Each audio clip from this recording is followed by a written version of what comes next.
Gente, boa tarde. A gente vai iniciar a aula de finanças públicas. Na aula passada, a gente explicou um pouco sobre a questão da ementa, e que a gente vai ver. Hoje a gente vai ver um pouco sobre esse planejamento orçamentário e vamos estudar hoje as leis orçamentárias, tá certo? As leis que compõem o orçamento público. A gente vai entender quais são essas leis, né? Que tipo é de orçamento e quando a gente fala de finanças públicas, tudo é uma cadeia, né? Uma cadeia de conhecimentos. Começa se falando com orçamento. Quando a gente fala de orçamento, a gente fala tanto em previsão de receitas como em previsão de receita e de despesa. A gente fala das leis orçamentárias e aí depois que a gente fala do orçamento, se da criação, a gente fala da execução do orçamento. Como é que acontece essa execução? Tanto através da receita pública, que acontece através do recebimento dos tributos, que a gente aprendeu, né? Tanto os impostos, as taxas, os tributos, como também a despesa pública. Como acontece essa despesa pública? A gente vai ver que toda a despesa pública ela só pode ocorrer através de um procedimento administrativo chamado licitação. Então, a gente vai aprender depois o que é a licitação, quais são os princípios públicos aplicados às licitações. Vamos entender quando é que a licitação é obrigada, tá certo? A obrigatoriedade da licitação. Quando é que ela não é obrigada, né? Os casos de dispensa de licitação. Os casos em que ela nem existe, né? Os casos de inexigibilidade. Vamos aprender também as modalidades de licitação, os tipos, enfim, a gente vai estudar todo aspecto da Lei 9.066/93 e a Lei 10.520 de 2002. Depois disso, a gente vai entender o que acontece depois de feita a licitação. A licitação foi feita, quais são os procedimentos seguintes, depois que a licitação é concluída. Aí a gente vai ver as fases de empenho, de liquidação e de pagamento. A gente vai entender bem direitinho essas três fases. Não está passando os slides não, né? Se a gente está conseguindo ver a questão dos... Vocês estão conseguindo ver eu mexer no mouse? Então, né? Negocinho tipo uma bolinha. Sim.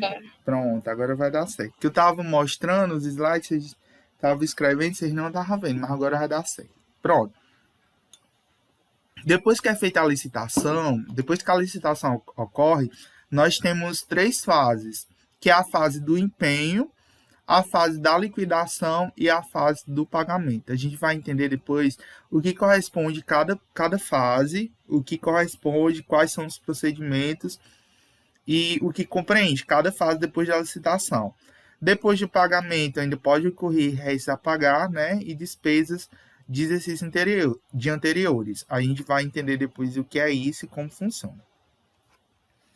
A disciplina de finanças públicas, ela tem como objetivo principal proporcionar conhecimentos básicos da atividade financeira do Estado. Ou seja, a gente vai ver basicamente como é que ocorre toda a atividade financeira de todos os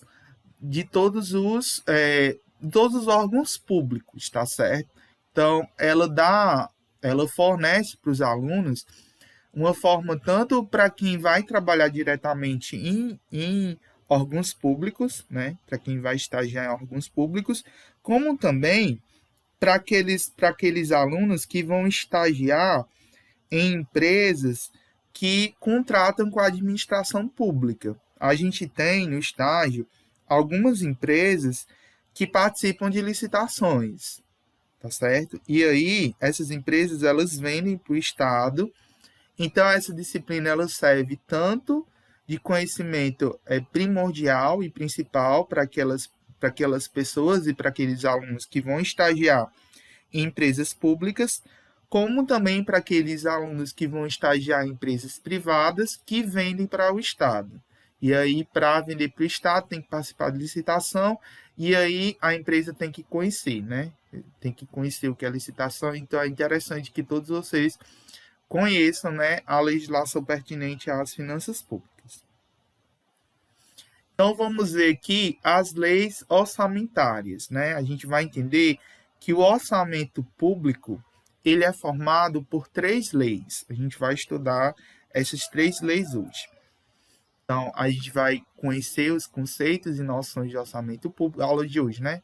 Conhecer conceitos e noções do orçamento público, os princípios do orçamento público. A gente vai entender que todo orçamento público ele é feito através de alguns princípios. Nós vamos estudar quais princípios são esses.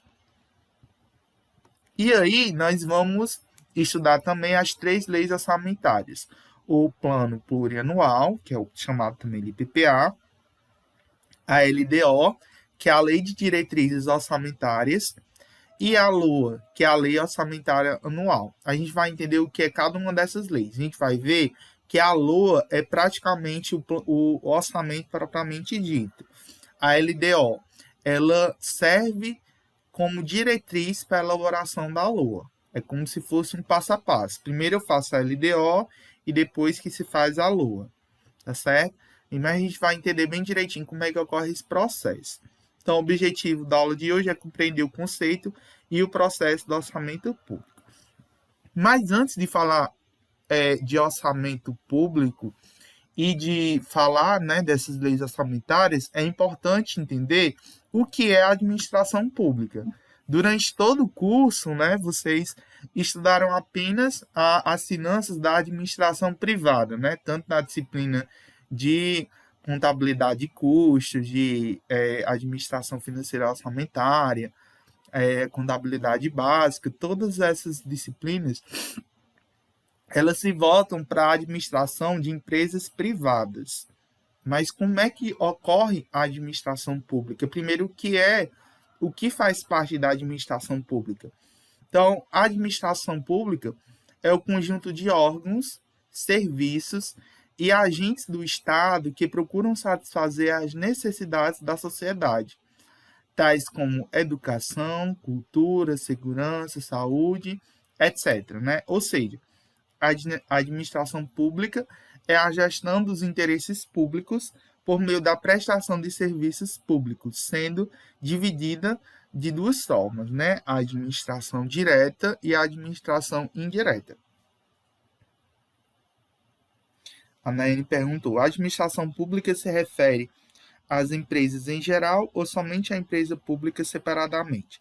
Nayane, a gente vai já entender que a administração pública ela se divide em 2 formas: a administração pública direta e a administração pública indireta. Aí eu explico já o que compõe cada uma dessas administrações públicas e a gente vai entender que todo orçamento público é feito para atender tanto a administração pública direta como a indireta. Mas o que é a administração pública em si?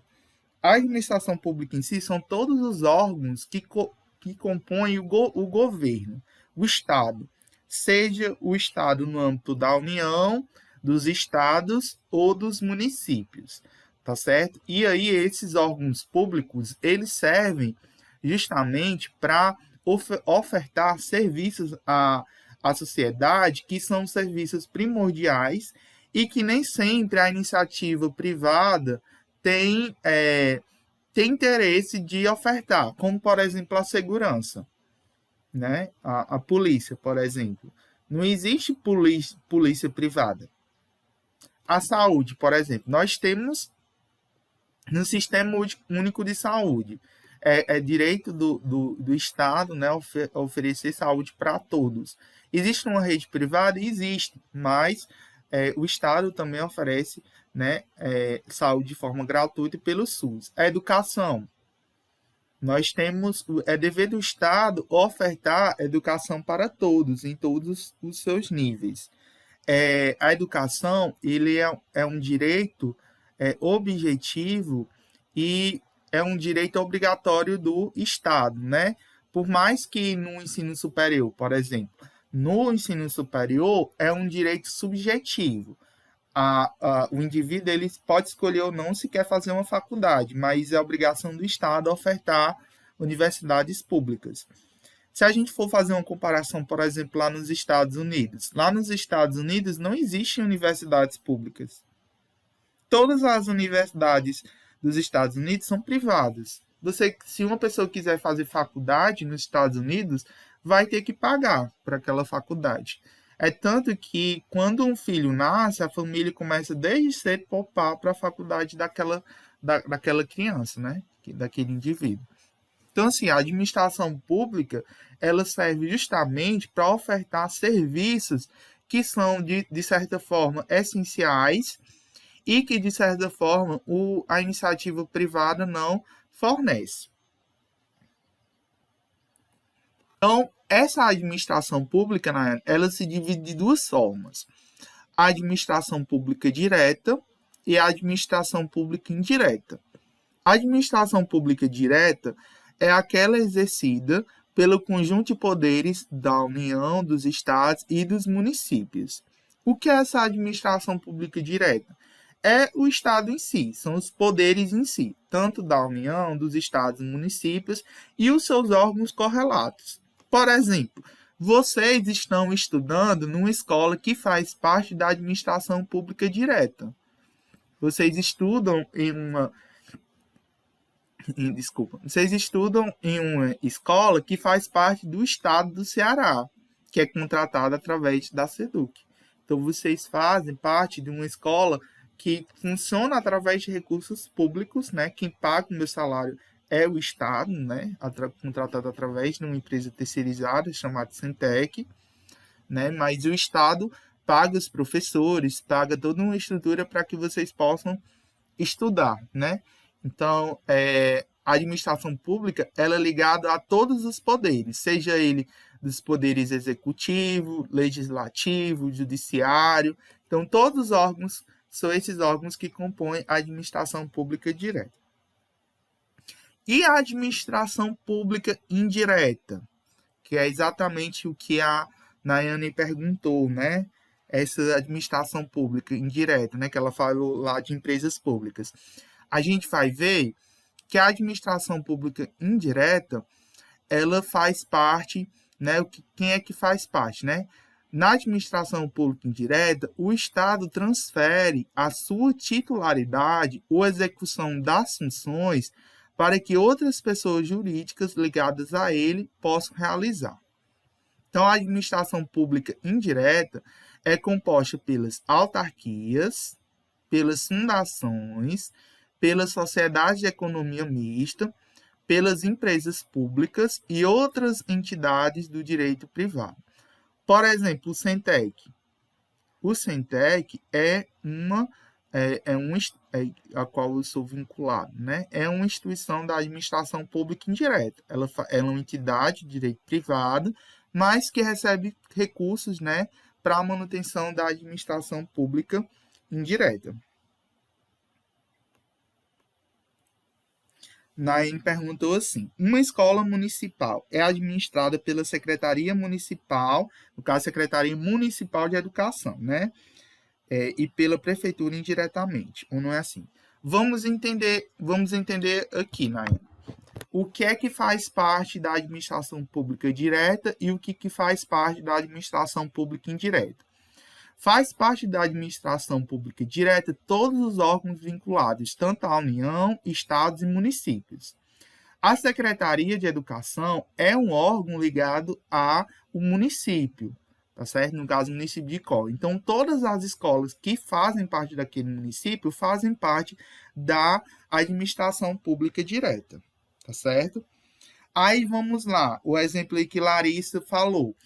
Larissa falou aí do correio. Os correios, a Caixa, são exemplo de empresas públicas. São empresas públicas, tá certo? Então, essas empresas, elas fazem parte da administração pública indireta. Aqui, a gente precisa entender qual é a diferença entre a autarquia, para resumir a história. Como é que eu vou saber diferenciar quais órgãos fazem parte da administração pública direta e quais órgãos fazem parte da administração pública indireta? Eu acho que essa deve ser a pergunta de vocês. Como é que eu sei, como é que eu vou saber diferenciar quais órgãos fazem parte da administração pública direta e indireta? Essa deveria ser a pergunta. Então, vamos aqui. Só fazem parte da administração pública indireta as autarquias, as fundações públicas,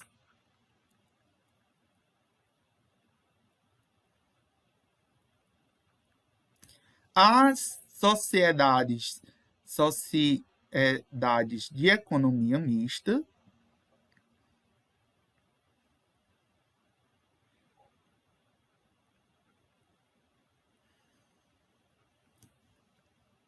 e as empresas públicas.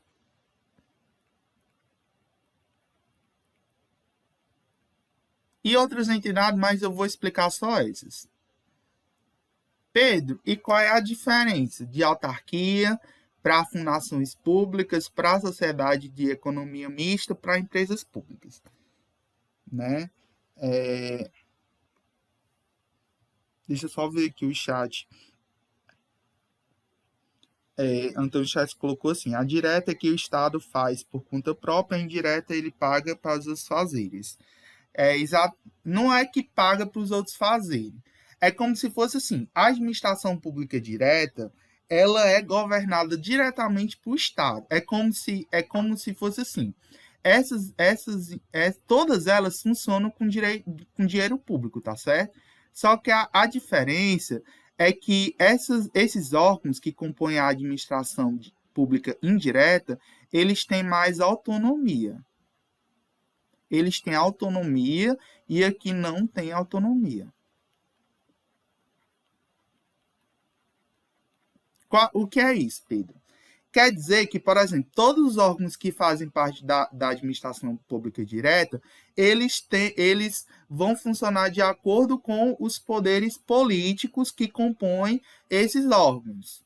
Se é do município, por exemplo, uma escola faz parte do município, obrigatoriamente ela vai ter que respeitar tudo o que o prefeito lá disser. Uma escola do estado, por exemplo, vai ter que respeitar tudo o que o governador disser. Uma universidade federal, por exemplo, vai ter que respeitar tudo que o reitor, né, no caso, o presidente. No caso da universidade, não, porque a universidade é uma autarquia, as universidades elas são autarquias, então por isso elas têm autonomia. Então, assim, todos os órgãos que compõem a administração pública direta, eles não têm autonomia de gestão, não têm autonomia de gestão. A gestão é comandada pelos poderes políticos que compõem esses órgãos, os chefes e poderes políticos. Já a administração pública direta, ela tem uma certa autonomia de gestão do seu dinheiro. Então, as autarquias, as fundações públicas, as sociedades de economia mista, as empresas públicas, elas têm certa autonomia para administrar seu orçamento, suas políticas, tá certo? Então, basicamente, a administração pública direta, repetindo aí para a Vitória, a administração pública direta é aquela exercida por todos os poderes e órgãos que estão ligados diretamente à União, Estados, Distrito Federal e municípios. Então, compõe todos os órgãos que funcionam de forma diretamente a esses poderes. E secretarias de educação, de cultura, de esporte, enfim, todos os órgãos que estão ligados a essas secretarias, Assembleia Legislativa, do Poder Judiciário, então tudo está ligado à administração direta. Quais órgãos estão ligados à administração pública indireta? Autarquias, fundações públicas, sociedades de economia mista, empresas públicas e outras entidades de direito privado que são financiadas pelo poder público. Entendeu, Larissa? Entendi. Agora entendi. Agora vamos entender qual é a diferença entre autarquia, fundações públicas, sociedade de economia mista e empresas públicas. Vamos entender primeiro a diferença entre empresas públicas e esses outros tipos. Todos os órgãos públicos, eles são regidos por uma lei estatutária que é chamada Lei 11.112 de 1990. Essa lei é a lei do funcionário estatutário, tá certo? Todo funcionário público é regido por essa lei, Lei 11.112, tá certo? Então, o regime de contratação é estatutário, o regime de previdência é diferenciado dos funcionários públicos. Então, tantas autarquias, nações públicas, sociedade e economia mista, e também os funcionários da administração pública direta são regidos por essa lei aqui, ó, Lei 8.112. Já os funcionários das empresas públicas são regidos pela CLT, a Consolidação das Leis de Trabalho, que é chamada carteira assinada. Então, a única diferença é que nas empresas públicas, os funcionários não quer dizer que eles vão ser demitidos, mas assim, eles podem ser demitidos, tá certo? Porque eles são contratados via CLT. Já os funcionários que são estatutários, eles não. Então, a diferença está no modo de contratação. Nas empresas públicas, eles são contratados via CLT. Nas demais instituições, são contratados, né, via regime estatutário.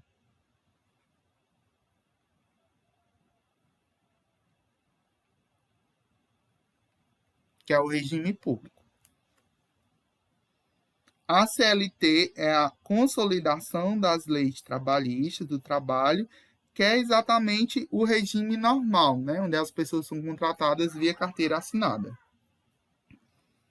Tá certo? Carteira assinada, aquela carteirazinha azul que vocês vão ter, né, quando vocês forem trabalhar. É igual como se fosse a diferença.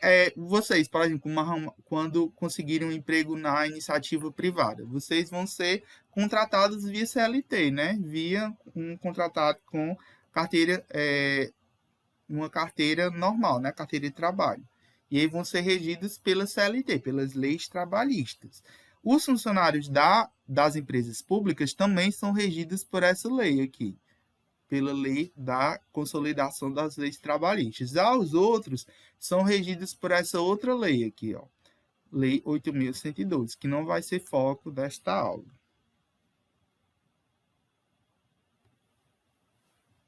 Nayane perguntou: por que as entidades de direito privado podem fazer parte da administração pública indireta? Porque o Estado nem sempre consegue exercer suas funções apenas de forma direta ou indireta. No caso, por exemplo, do Centec, que é um caso aí, um exemplo que eu dei, né? Uma instituição privada, direito privado, mas que presta serviço para o Estado. Então, o Estado, por exemplo, oferta cursos pelo Centec, contrata professores pelo Centec. O Estado acha melhor terceirizar uma empresa privada para atender uma certa demanda. Por que isso acontece? Vontade política, né? Os políticos, né, preferem fazer isso, né, para, enfim, né, ganhar voto, enfim. Vontade dos políticos. Tuliane perguntou: alguém pode ter carteira assinada mesmo se estiver trabalhando por órgãos públicos? Depende, Tuliane. Depende do emprego dessa pessoa. Por exemplo, um professor. Eu, por exemplo, vou assumir o Estado agora. Vou ser funcionário público, regime estatutário, regido pela Lei 8.112. Hoje, eu sou contratado via CLT. Hoje, eu sou funcionário, né, de empresa privada, no caso Centec, contratado via carteira assinada pela CLT. E aí, eu vou assumir o concurso, né, vou ser funcionário público via regime estatutário. Eu posso ficar com os dois? Depende. Se eu assumir o concurso em uma escola que tiver regime, por exemplo, tarde e noite, por exemplo, tarde e noite, e ficar, por exemplo, no Centec, em uma escola profissional só pelo regime da manhã, dando para eu ficar nesse horário, manhã, tarde e noite, eu posso ficar sendo regime estatutário e CLT, tranquilamente. Por quê? Porque o professor, ele pode no caso, acumular funções. Mas vamos dizer que eu fosse funcionário, passasse no concurso do INSS, por exemplo, fosse funcionário do INSS, regime estatutário. Eu poderia ser funcionário do INSS, quisesse, por exemplo, dar aulas à noite, ser contratado pelo CLT. Eu poderia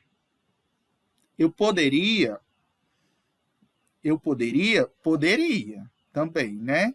Mas no caso, por exemplo, vamos dizer que eu seja, vamos dizer, concursado no município de Có como agente administrativo. Regime estatutário, Lei 8.112. Eu posso ser professor, contratado via CLT, numa escola particular, por exemplo? Não pode, porque é acúmulo de função. Você não pode ser agente administrativo e professor, é dar acúmulo de função. Então, assim, tem que ver qual é o cargo e se não dá acúmulo de função para ver se você pode. Entendeu, Tuliane?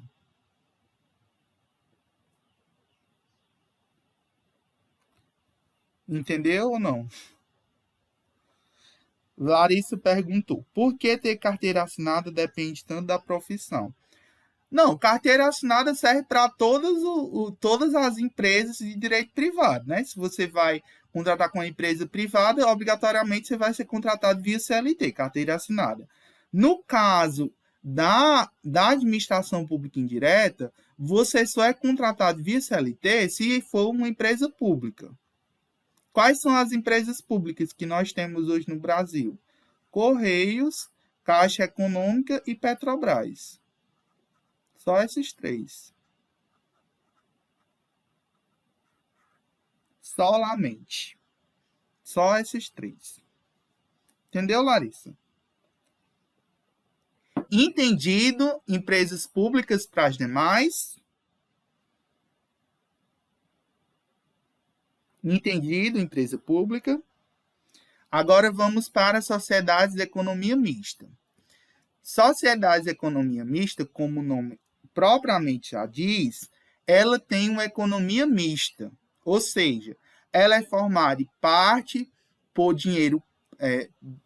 dinheiro público e parte dela é de dinheiro privado.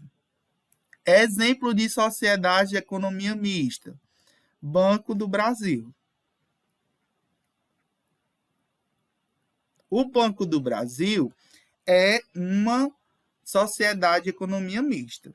51% do capital social do Banco do Brasil é da administração pública e 49% faz parte de privados. Por enquanto, ainda é uma sociedade de economia mista, mas o nosso querido presidente, né, e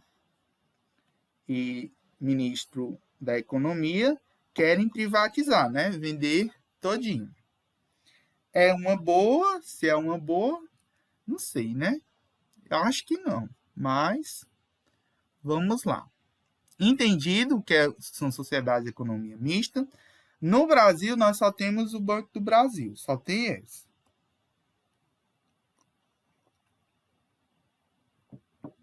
O que você quer que eu repita, MacGyver?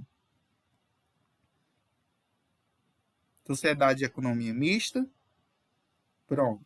Sociedade de economia mista são entidades que metade do capital, parte do capital é formado por empresas públicas, né, no caso pelo Estado, e parte do capital é de pessoas privadas.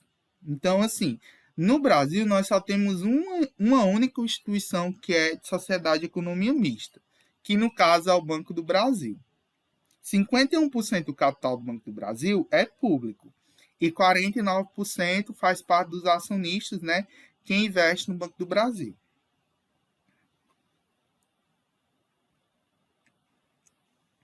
Entendido? Aí vamos para as autarquias e fundações. Qual é a diferença de autarquias para fundações? Para as autarquias funcionarem, só é necessário a lei que cria essas autarquias para ela funcionar. Para a fundação funcionar, para as fundações públicas existirem e funcionarem, eu preciso da lei mais a estrutura física. Como assim, Pedro? Não entendi. O exemplo que eu dou para vocês é, aqui no ICO, nós temos a UFCA. Desde 2016, que foi feito, né? Acho que foi 2016 ou foi 2015, que criaram a lei que cria a UFCA de ICO. Acho que criaram aqui de ICO, de Juazeiro e, se eu não me engano, de Beberibe.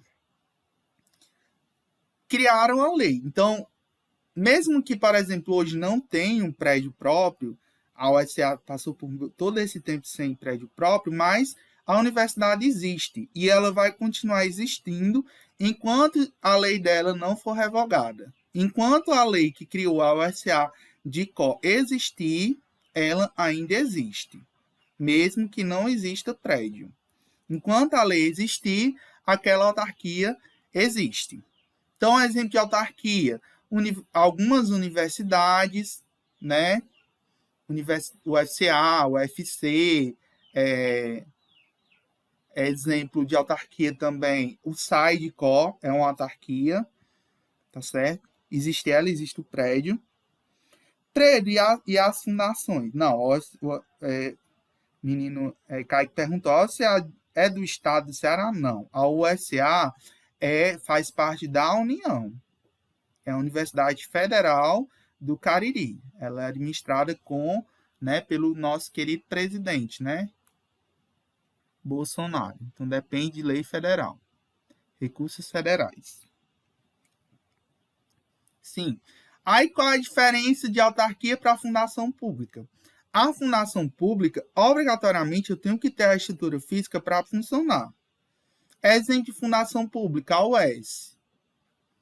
A UES é a Universidade Estadual do Ceará. Para que exista um UES em um determinado município, tem que existir obrigatoriamente o espaço, o prédio, senão ela não existe.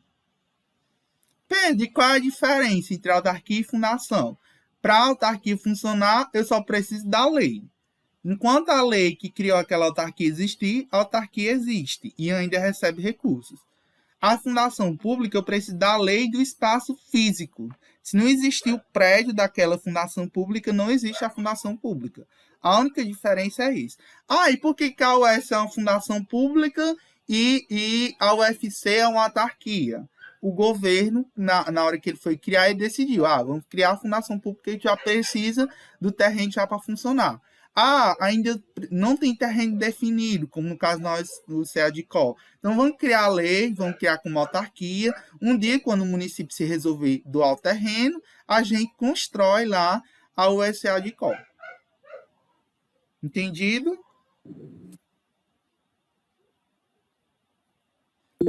Entendida a diferença da autarquia, fundação pública, sociedade de economia mista, empresa pública. O que foi que ficou mais ou menos, Nayane e Pedro? E Sherson? O que foi que não ficou entendido?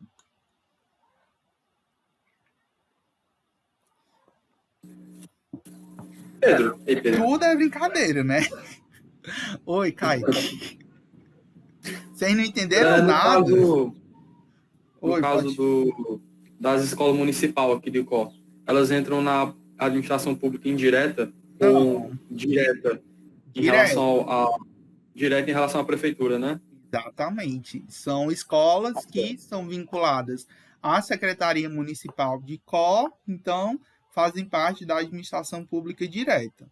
O que faz parte da administração pública indireta? Somente as autarquias, fundações públicas, sociedade de economia mista e empresas públicas. Solamente. Só isso. Se não for nem autarquia, nem fundação pública, nem sociedade economista, nem empresa pública, e fazer parte da administração pública, faz parte da administração pública direta. Simplesmente assim. Mas a administração pública indireta não é necessariamente algo privado, ou é? Não, não é público. Tudo funciona com dinheiro público. Fundação pública, OAS, por exemplo. A OAS é uma fundação pública, é uma universidade pública. Você não paga para estudar na UES. Entendeu? Ah, sim, ok. Aí, Magali perguntou: no caso das autarquias, não tem que ter espaço físico. Que as fundações públicas precisam, sim. Essa é a única diferença, Magali, de autarquia para a fundação pública. Para a autarquia existir, ela só precisa da lei de criação. Tendo a lei que cria a autarquia já existe. Para a fundação pública, não. Para aquela fundação pública existir, eu preciso da lei de criação e do espaço físico funcionando. Se não tiver o espaço físico funcionando, não existe a fundação pública. A autarquia não. A autarquia, a partir do momento que se cria a lei, aquela autarquia já existe e já recebe recursos públicos.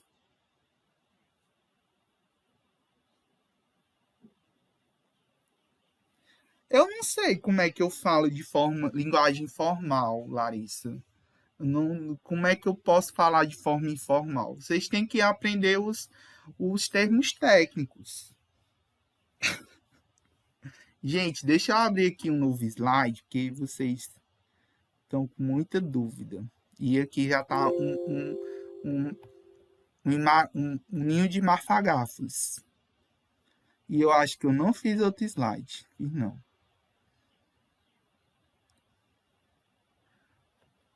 Deixa eu colocar aqui um novo slide. Sim, né?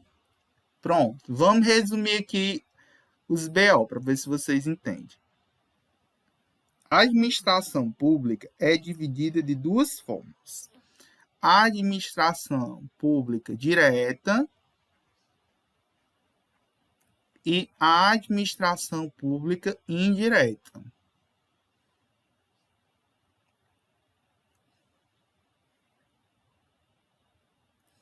Quem faz parte da administração pública direta? Deixa eu mudar aqui a cor.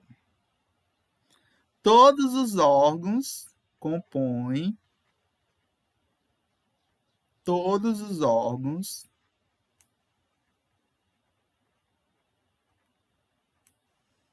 que fazem parte da União, estados, Distrito Federal e municípios. Nos três poderes.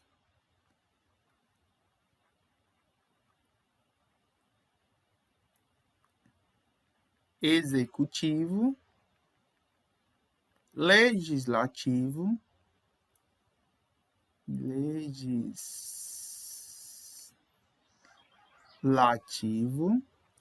ai, que droga. Saiu aqui. Vocês ainda estão vendo?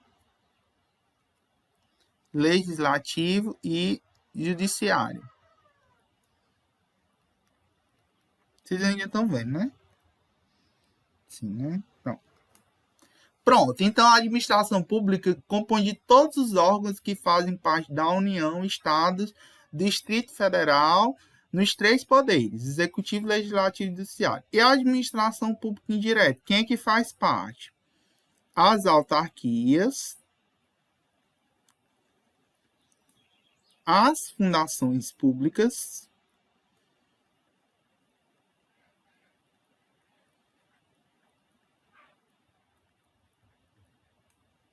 as sociedades de economia mista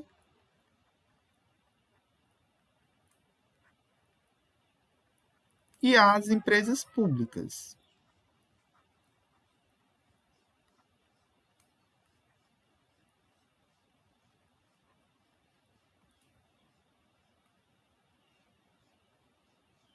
Pronto. Qual a diferença de autarquia para fundação pública? Para a autarquia existir, eu só preciso da lei de criação. Para existir. Exemplo: o FCA, o FC, né? A gente tem o SAAI. Tudo é autarquia. Para a fundação pública existir, eu só preciso da lei de criação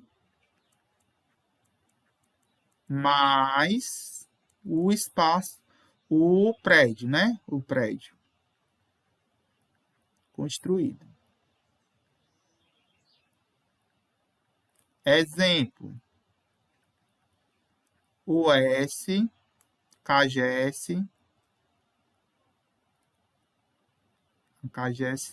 eu acho que é uma fundação pública. A FDR, né? A FDR, a Fundação Demócrito Rocha, é uma fundação pública, tá certo? Então, a única diferença é essa. As autarquias, quase tudo, né? Por exemplo, o SA e o S, tudo na universidade, E o que muda? Só a questão da lei da criação, que uma foi criada como autarquia e outra como fundação pública. Só muda isso. Todas vão ter autonomia, todas vão funcionar a partir de dinheiro público. A única diferença é que na lei uma foi criada como autarquia e outra foi criada como fundação pública. Vai mudar alguma coisa na prática? Não. Continua sendo a administração pública indireta. A única diferença é que para a autarquia funcionar, eu só preciso da lei de criação. A USA de Có, por exemplo, ela ainda existe, porque a lei de criação dela existe. Por mais que não tenha um prédio público, ela ainda existe. E vai continuar existindo até quando a lei de criação dela ainda existir.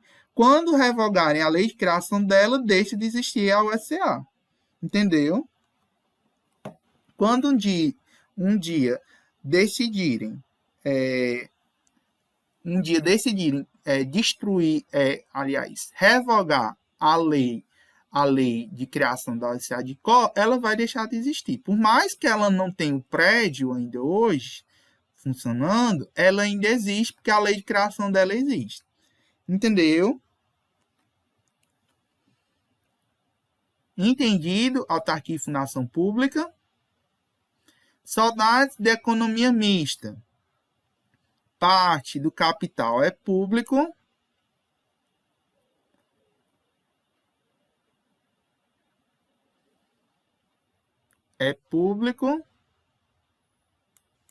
E parte é privado. Falta um R, né, aqui.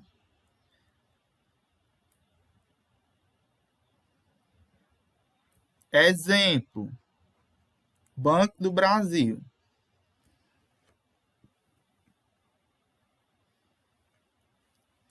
Se a aula está sendo gravada, e está, pelo Camtasia, que a gravação do Meet é uma porcaria. Aí eu não... Fica pequeno e fica coisado. Eu não gosto da gravação do Meet. Estou gravando pelo Camtasia.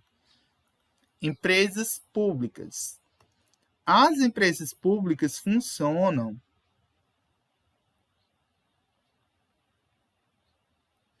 pelo regime CLT. Tá certo? Exemplo: Correios,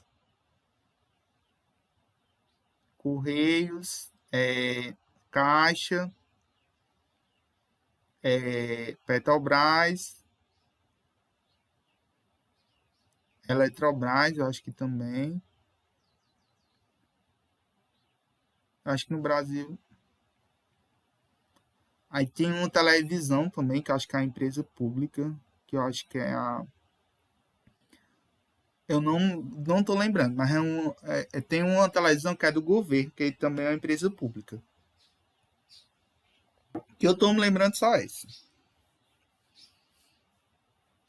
Entenderam qual é a diferença? Empresas públicas, elas funcionam, são a única parte da administração pública direta que funciona pelo regime de seletista.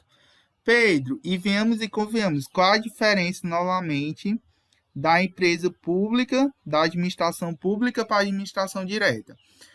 Todas essas empresas aqui, esses órgãos da administração pública indireta, eles têm certa autonomia,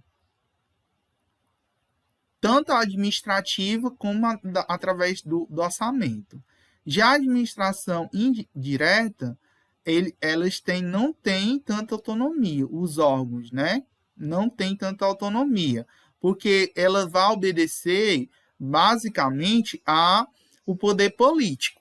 Então, os órgãos que são vinculados à União, Estados e municípios, eles vão obedecer, de certa forma, aos poderes políticos que vão ser controlados, seja o prefeito, o governador, o presidente da república, o que esses poderes políticos mandar, né, os órgãos têm que obedecer. Logicamente que seguindo as leis, né? Não é TV Brasil, não. Tem uma TV que é estatal, que foi criada. Eu não me lembro qual é o nome, não, mas não é a TV Brasil, não. Entendido? E já os órgãos da administração pública direta, eles têm certa autonomia, tanto de funcionamento, autonomia administrativa, eles podem ter um regime do orçamento, eles podem decidir como usar o orçamento e tal, e na administração pública direta, não. Ele não tem esse poder de usar. Já vem determinado, o prefeito, você vai, parte do orçamento vai ser para compra de merenda e tal, entendeu? Lógico que respeitando as leis, né? A lei de licitações e tal, mas os órgãos da administração pública indireta, eles têm mais autonomia de gestão. Tanto autonomia de gestão, como também certa autonomia financeira. Aí vamos aqui. Entendidos os órgãos da administração pública direta e indireta, vamos para as leis orçamentárias. Há o conceito primeiro de orçamento público. O orçamento público é um documento legal aprovado em lei, é uma lei, tá? O orçamento público é uma lei, contendo a previsão de todas as receitas e a estimativa de despesas a serem realizadas por um governo em um determinado exercício, e geralmente compreendido por um ano. Então, o orçamento e o planejamento público são obrigatórios e estão previstos na Constituição Federal e regulamentados em diversas normas, entre elas a Lei 4.320 de 1964. A gente vai estudar um pouco dessa lei, tá certo? Então, o orçamento, basicamente, é um documento que vai prever todas as receitas e despesas ao longo de um ano. É basicamente isso. Eu vou ter todas as receitas, o que vai ser arrecadado e o que vai ser gasto, né, através de um ano. Qual é o objetivo do orçamento? O Estado é um instrumento de organização política da sociedade e tem como objetivo atingir a plena satisfação das necessidades da população. Então, o objetivo principal do orçamento público é arrecadar receitas, né, através dos tributos, né, e realizar gastos para que o poder público atenda às demandas do Estado, ou seja, do povo em geral. Então, o objetivo do orçamento, né, é arrecadar receitas, né, para realizar os gastos do poder público. Eu estou indo rápido, né?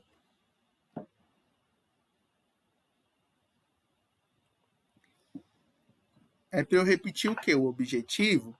O objetivo principal do orçamento público é arrecadar receitas. Essas receitas são arrecadadas através dos tributos. Quais são as principais espécies de tributos? Hein? Que a gente estudou na disciplina de legislação. Quais são as principais espécies tributárias? Não, impostos, né? Você citou aí, impostos. Impostos, taxas. Taxas. Que mais? Imposto de renda é um tipo de imposto, tá? Taxas. Taxas. Contribuições sociais.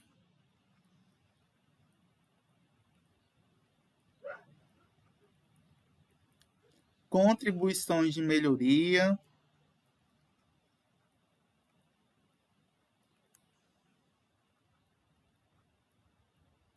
Que mais? Que mais? Fica não, né? Não fica salvo não, mas vai estar o vídeo, vocês podem anotar depois no vídeo. Taxas, contribuições, melhoria, contribuições sociais, empréstimos compulsórios.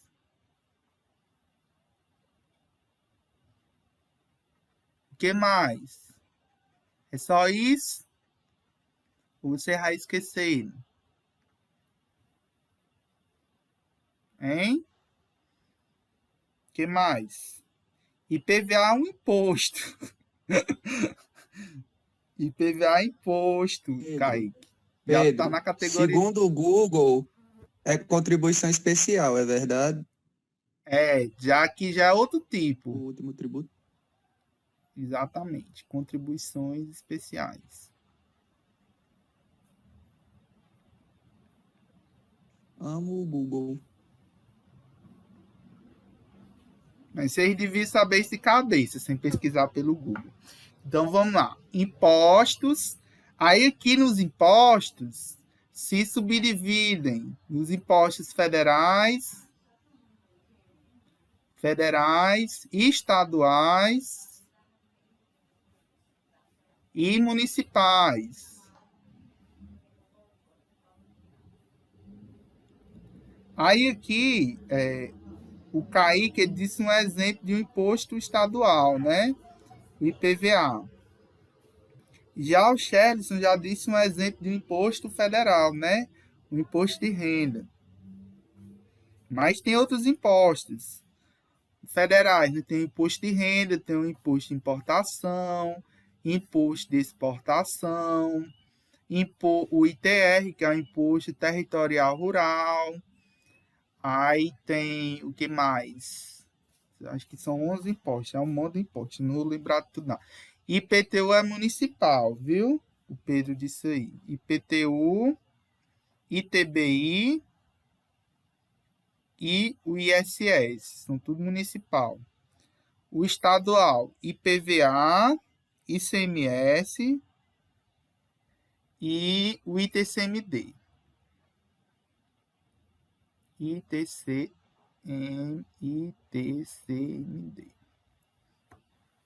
Acho que só são esses três: estadual, municipal, IPTU, ITBI, ISS, federais.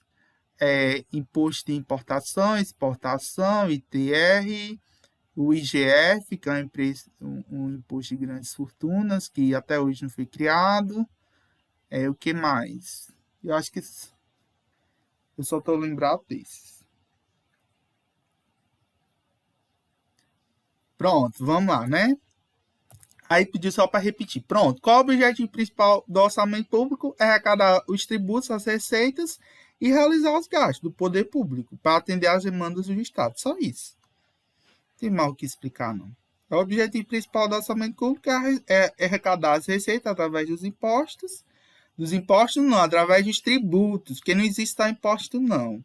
Existem as taxas, as contribuições sociais, no caso, o INSS, o PIS, COFINS, contribuições de melhoria, empréstimo compulsório, contribuições especiais, aquele imposto de guerra, enfim.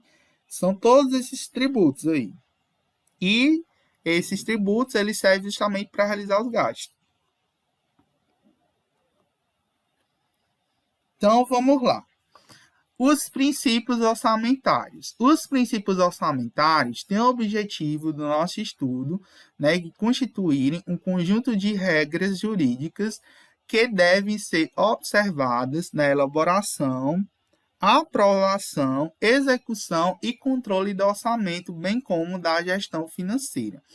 Esses princípios orçamentários, eles servem para justamente serem observados para se fazer as leis orçamentárias.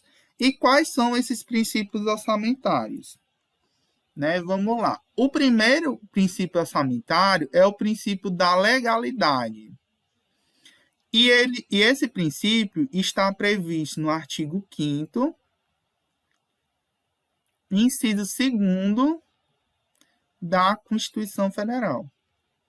Quem lembra o que diz o artigo 5º, inciso 2º da Constituição Federal? O que diz esse artigo? Sem pesquisar no Google, é claro. Se eu não me engano, é aquele que diz que a gente só é obrigado a fazer as coisas perante a lei, né? Uma coisa assim, não sei. Exatamente.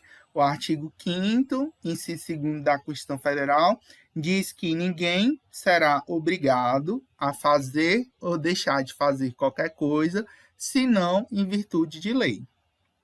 Ou seja, o princípio da legalidade diz respeito às limitações do poder tributar. Ou seja, eu só vou poder cobrar um tributo de alguém se existir uma lei que regulamente aquele tributo. Por exemplo, o Congresso hoje está tramitando aí uma reforma tributária. Essa reforma tributária prevê a criação de alguns tributos, né? A junção de alguns tributos, pretende também aumentar alguns tributos. Só que, em matéria tributária, existem alguns princípios e poderes tributários, entre eles o princípio da anterioridade. O que diz o princípio da anterioridade? Quem lembra? Lá da aula de legislação.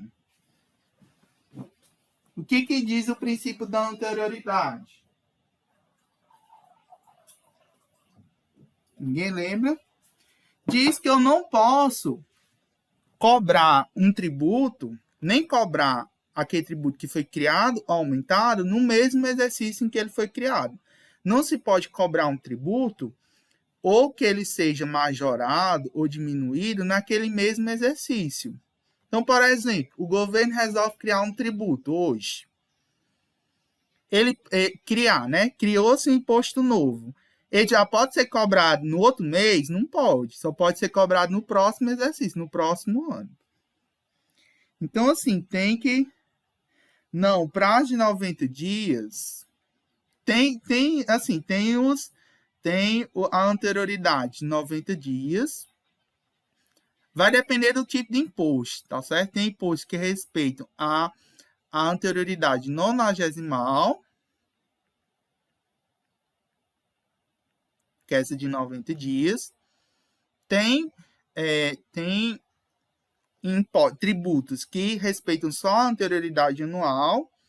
E tem tributos que tem exceção dessa anterioridade. Tem tributos que eles já são criados e já podem ser cobrados. Mas esses tributos já estão previstos na Constituição. Então, por exemplo, se o governo criar um tributo novo, ele não vai conseguir cobrar no mesmo ano porque não estava previsto na Constituição o princípio da anterioridade. Então, todos os tributos que têm exceção ao princípio da anterioridade já estão na Constituição Federal. Então, por exemplo, se um novo tributo foi criado, ele não vai ser cobrado no mesmo ano, porque deve-se respeitar o princípio da anterioridade. E todos os tributos que respeitam, que estão com uma exceção, que não precisam respeitar nem a anterioridade anual e nem a nonagesimal, já estão previstos na Constituição. Então, para você mudar a Constituição, você precisaria de 2/3 do Congresso. Então, é muito difícil que o governo crie um tributo novo e aquele tributo, ou criar ou aumentar aquele tributo, e seja cobrado no mesmo ano. Porque tem que respeitar o princípio da anterioridade. Aí, você está falando de lei ou você está falando de tributo, Nayane? Depende. As leis, que assim, a lei ela passa por todo um trâmite, né? Depois que a lei é publicada, o que acontece? Quando a lei é aprovada e tal, ela vai ser publicada no Diário Oficial. Lá dentro da lei, se lá dentro da lei vem dizendo, lá no último parágrafo da lei, vem dizendo, essa lei entra em vigor 60 dias depois da sua publicação. Essa lei entra em vigor tantos dias. Se a lei não vier dizendo isso, por exemplo, se a lei não tiver esse texto, a lei entra em vigor quando? Se não tiver, Aí respeita-se o princípio do vocatio legis. Eu acho que eu falei isso para vocês na aula de legislação. O que é o princípio do vocatio legis? Que significa vacância da lei. Que é exatamente o período em que a lei é publicada e o momento em que ela entra em vigor. Se não vier expresso na publicação da lei, quando ela entra em vigor, se respeita o período de vacatio legis, que é 45 dias. Tá certo? Então, se na lei, na publicação dela, não vier dizendo quando é que ela entra em vigor, espera-se o período de 45 dias, que é o período de vacância da lei instituído pelo princípio do vocatio legis. Não é um MacGyver, é um instituto, né? Vocatio legis, é 45 dias. Mas a maioria das leis já vem dizendo, essa lei entra 60 dias depois da sua publicação. Essa lei entra em vigor na data de publicação. Então, no dia que a lei é publicada, ela já entra em vigor. Se não vier dizendo, respeite-se o período de vocatio legis.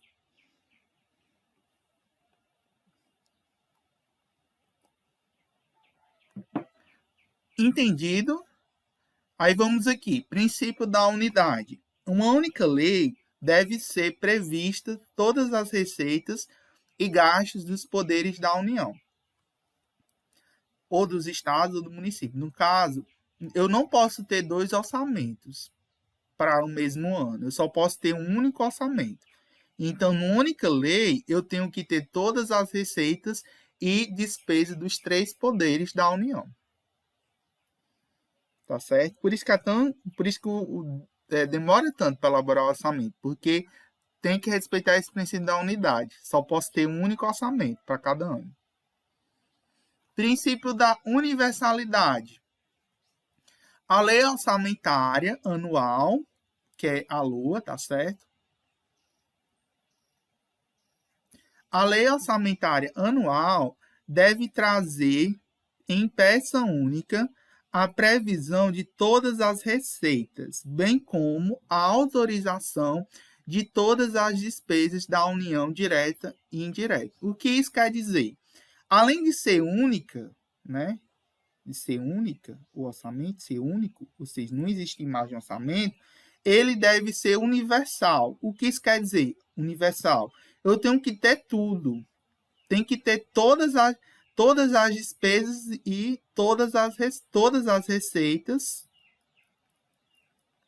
e todas as despesas. Não pode faltar nada. Então, no orçamento tem que estar listado tudo.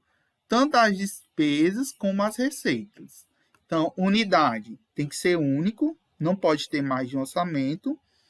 E universal tem que ter tudo nele, não pode faltar nada. Exatamente, Larissa, tem que ser bem detalhado. Tem que ser único e tem que ter tudo. Tem que ter todas as receitas e todas as despesas. Princípio da anualidade. Para cada ano deve existir uma lei orçamentária. Ou seja, aquele orçamento só vale para um ano. Todo ano tem que ter um novo orçamento, uma nova lei orçamentária. A lei de orçamento de um ano não serve para o outro. Exatamente, Celson. Todo ano tem uma lei nova de orçamento. No caso, todo ano tem uma LOA e uma LDO. Todo ano o Congresso tem que fazer uma LDO nova e uma LOA nova. A gente vai já entender qual é a diferença da LOA para a LDO. Agora, o PPA, que é outro tipo de orçamento, ele deve ser renovado a cada 4 anos. A gente vai já entender como é que funciona o PPA. A gente vai já entender como é que funciona o PPA, viu? Aí, os outros princípios. Princípio da exclusividade. É proibido incluir dispositivo na lei orçamentária que contenha matéria estranha do seu objeto. O que é isso? Lá no princípio da exclusividade, só pode estar... O que o orçamento deve tratar? Não são todas as receitas e despesas? Então, eu posso incluir no orçamento falando sobre criação de um novo tributo? Posso colocar no orçamento, na lei orçamentária, a criação de um novo imposto? Ou então posso colocar lá no orçamento a criação, a lei de criação do auxílio emergencial? Posso até colocar a despesa do auxílio emergencial, mas não posso colocar a lei que cria o auxílio emergencial. O que isso quer dizer? Eu não posso colocar a matéria estranha do objeto do orçamento. Eu não posso falar, por exemplo, uma coisa que não tem nada a ver que não seja do orçamento em si. Não posso colocar nada que não seja do orçamento na lei que compõe ele. É basicamente isso. Entendeu? Princípio da exclusividade, na lei que trata do orçamento, só pode ter o orçamento, não pode ter outra coisa. Não pode ter matéria, leis que vão criar outras coisas, tá certo? Só pode ter única e exclusivamente o orçamento.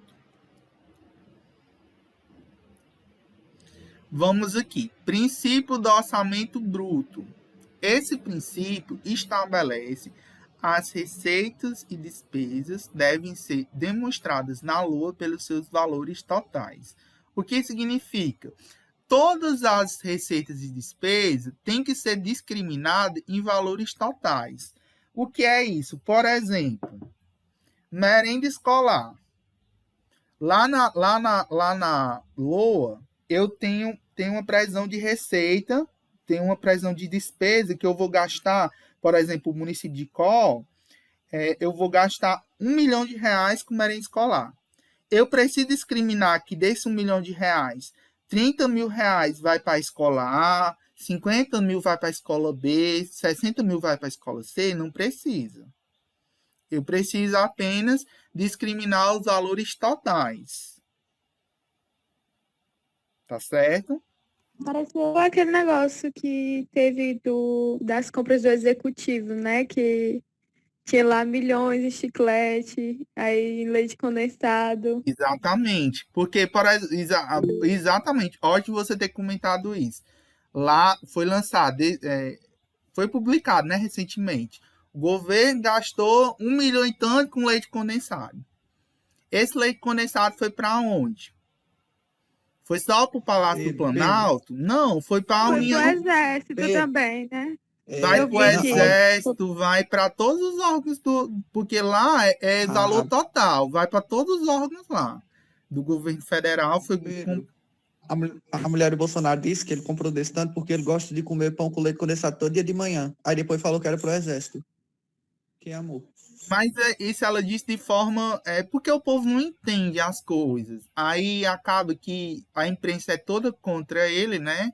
Aí acaba que as coisas. Ele responde de forma irônica, porque assim, não é defendendo ele. Vocês me conhecem que eu não defendo, tá?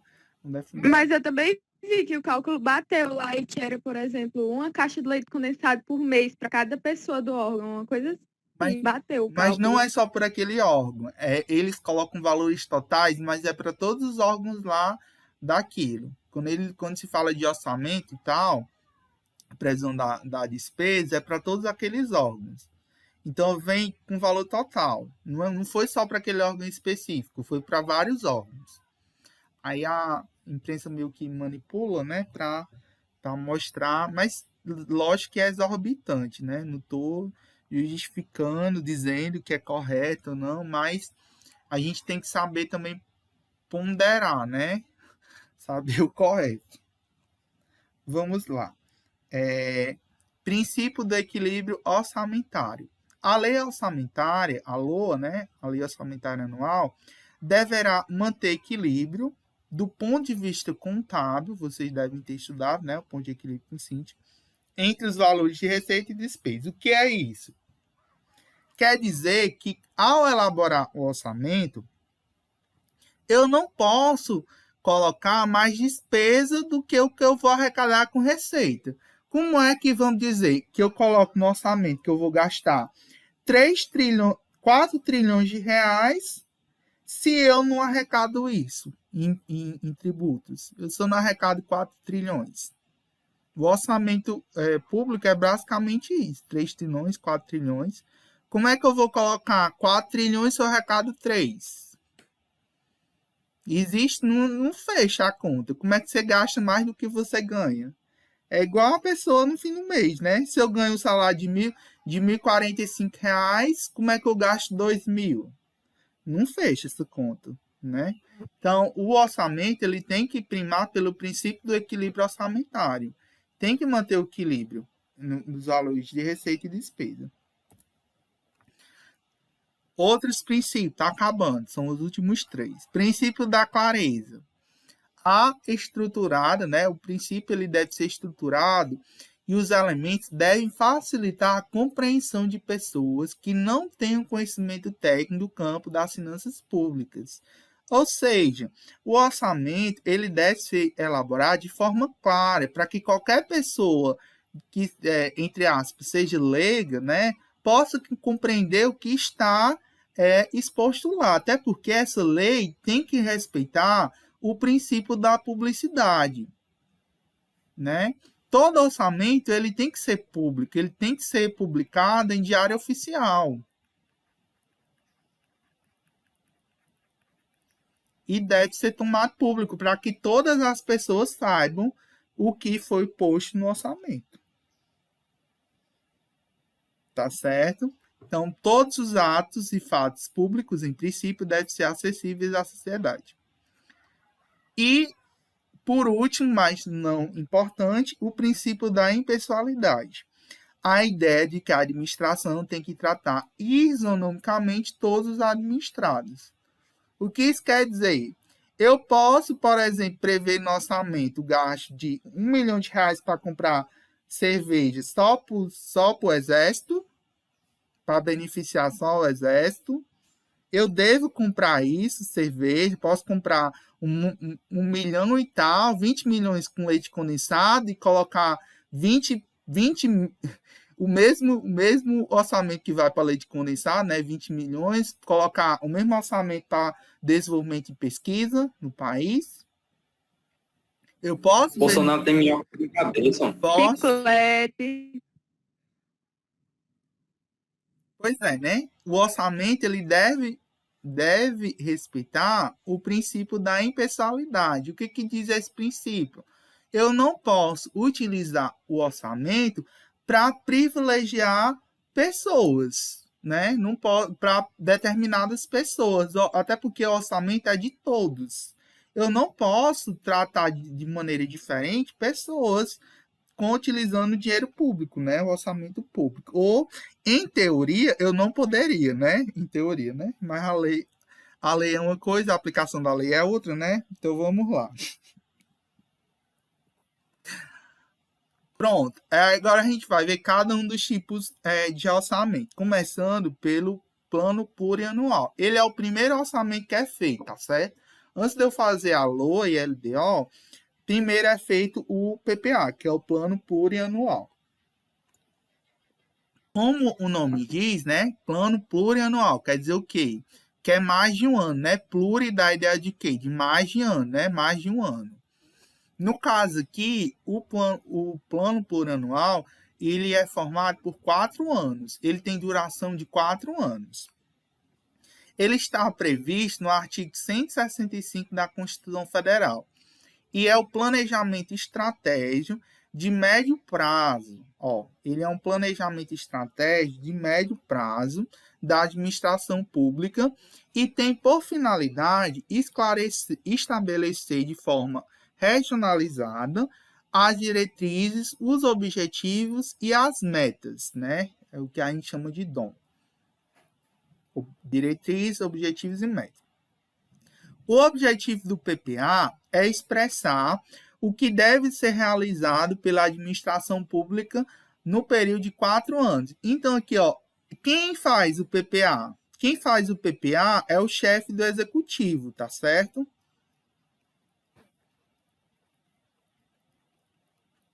Seja no âmbito federal. Quem faz no âmbito federal?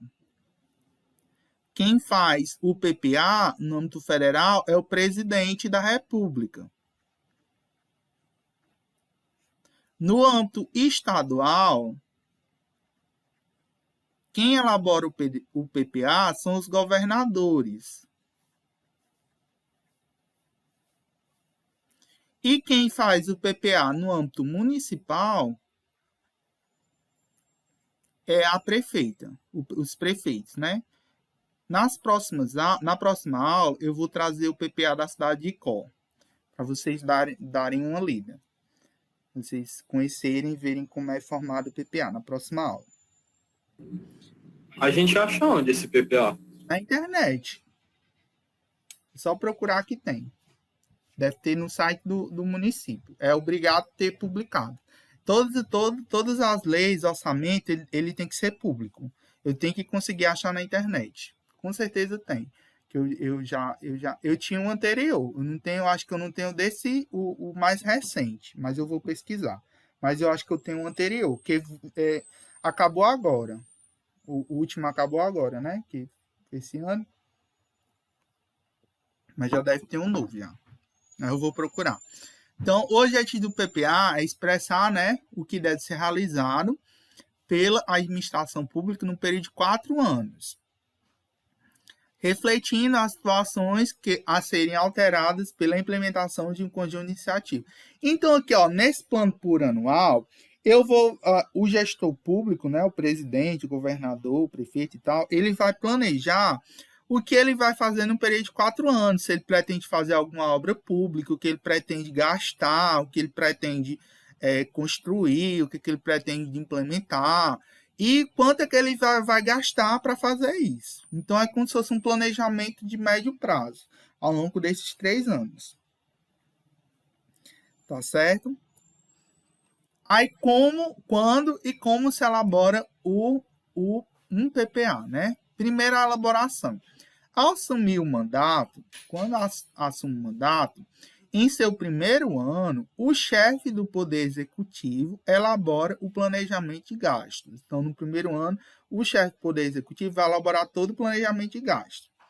Depois que ele elaborar e planejar todos os gastos, ele encaminha, né? Ele encaminha esse planejamento, né, para o legislativo. Então, ó, o chefe do executivo encaminha, né, o PPA para o legislativo.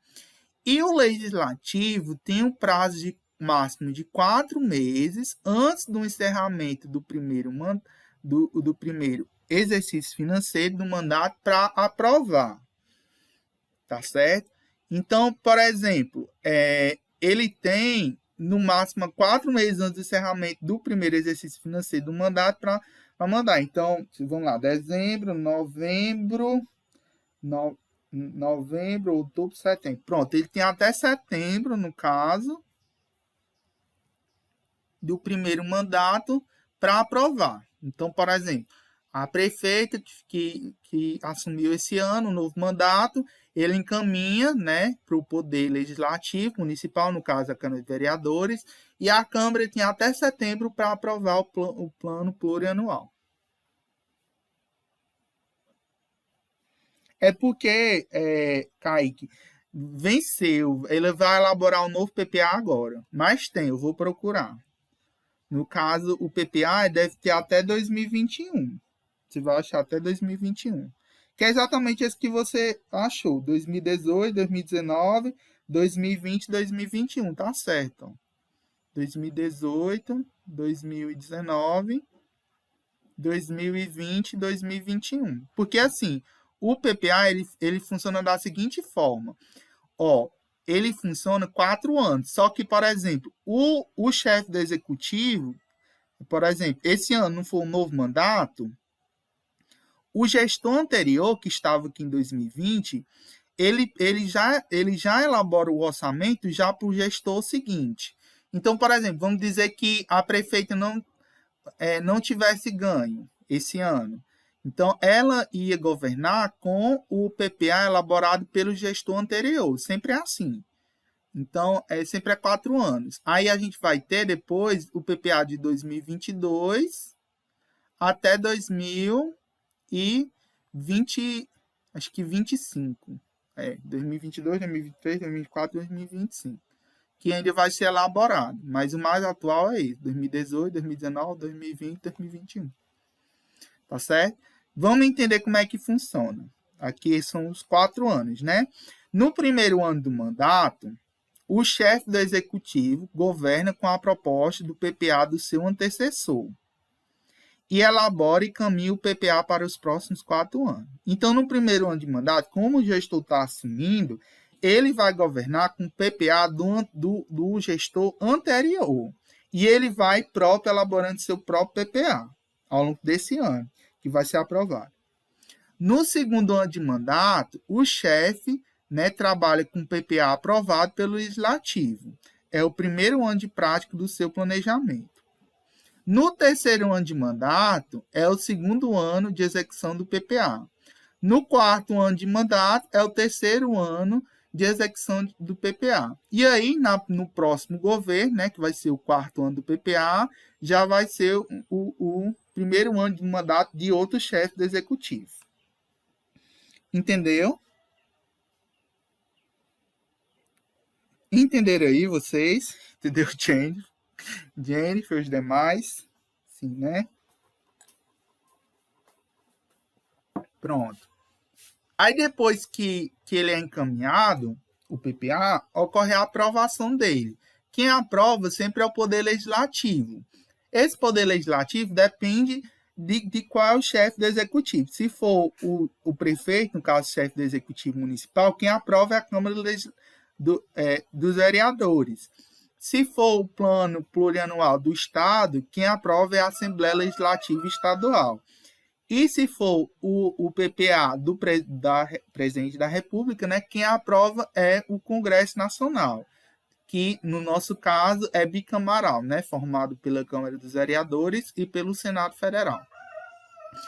Então, depois que ele é aprovado, ele é devolvido. O Poder Legislativo deverá devolvê-lo ao chefe do Executivo para sanção ou veto. É como se fosse uma lei, né? A lei, depois que ela é aprovada, não vai para aprovação, vai para sanção ou veto. E aí, o que acontece? Se o chefe do Executivo sancionar ou aprovar, ele já vai para execução. Se o presidente vetar alguma coisa, vamos dizer que o Poder Legislativo tenha mudado alguma coisa no orçamento. Vamos dizer que o Legislativo tenha alterado a lei orçamentária para incluir alguma despesa a mais. O chefe do Executivo pode vetar aquela parte do orçamento ou o orçamento todo. Vamos dizer que o Legislativo tem alterado totalmente o orçamento. O chefe do Executivo pode vetar todinho ou só parte. Mas, todavia, porém, contudo, quem manda nas leis é o Poder Legislativo. Sempre. E sempre vai mandar, porque é o poder que faz as leis. Então, esses vetos ainda voltam de novo para o Poder Legislativo. Então, se o chefe do Executivo vetar algum trecho, esses vetos voltam de novo para o Legislativo, para o Legislativo aprovar o veto ou derrubar. Então, esses vetos ainda podem ser derrubados pelo Poder Legislativo. Depende, chefe. Depois que o chefe do Executivo veta, esses vetos voltam depois para o Legislativo. E aí, esses vetos podem ser confirmados ou derrubados. Se derrubar, já o chefe do Executivo não pode vetar de novo. Então, quem dá sempre a última palavra em uma lei, sempre é o Poder Legislativo, não é o Executivo. E aí, a lei, ele tem 15 dias. Depois que o Legislativo aprova, o Executivo tem 15 dias para sancionar. Se ele não sancionar, o próprio Legislativo pode sancionar a lei depois de 15 dias. É a sanção tácita, que chama. A sanção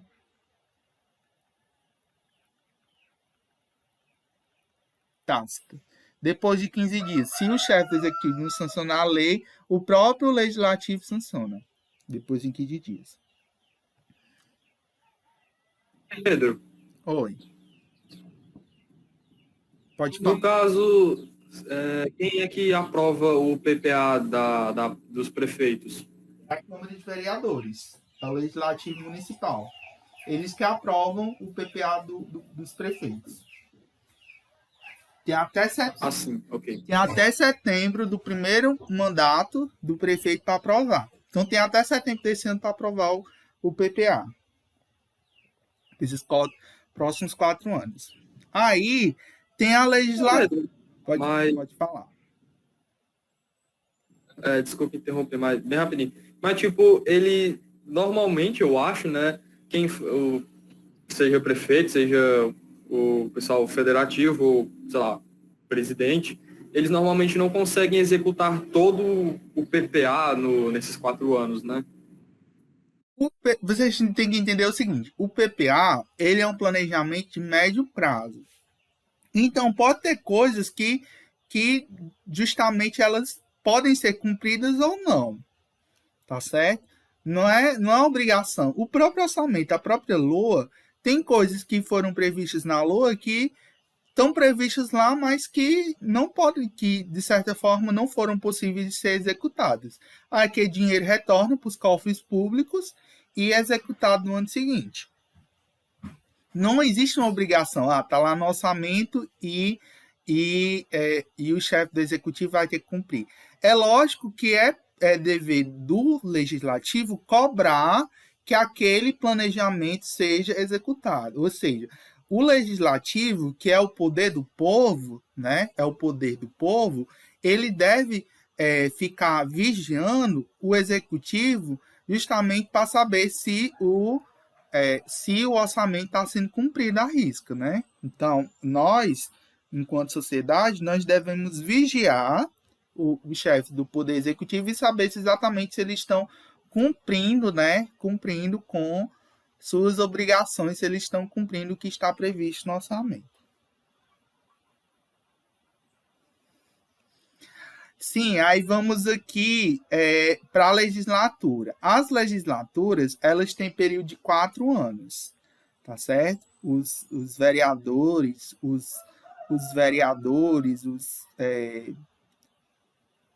os deputados estaduais, os deputados federais e senadores, eles têm a legislatura de 4 anos. Só que a legislatura, ela se divide em 2 períodos.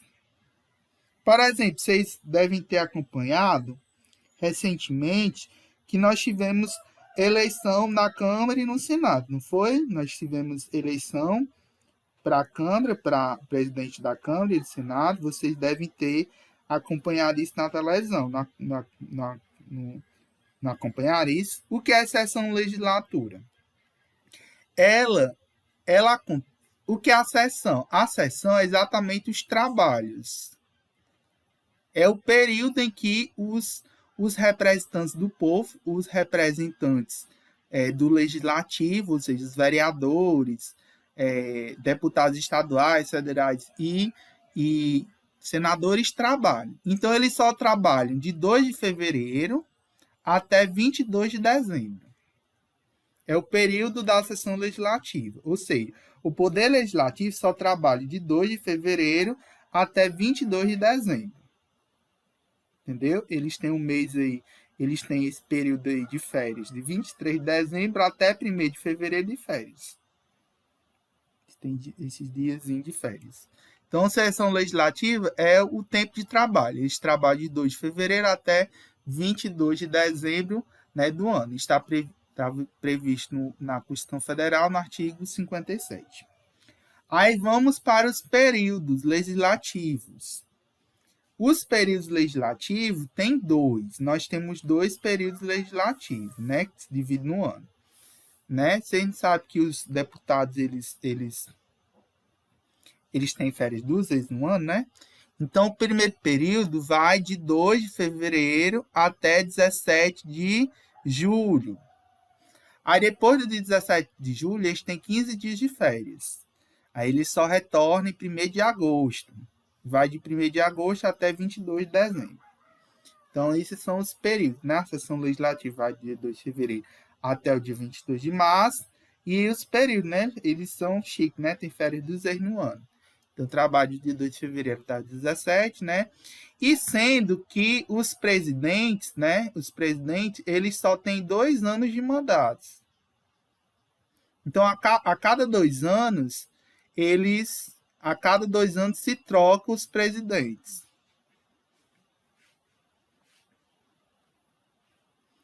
A cada 2 anos troca-se a mesa diretora.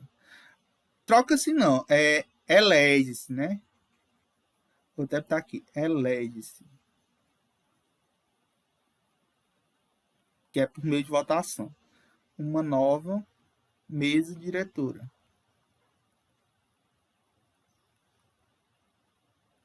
E aí tem as regras, né? Por exemplo, tal presidente só pode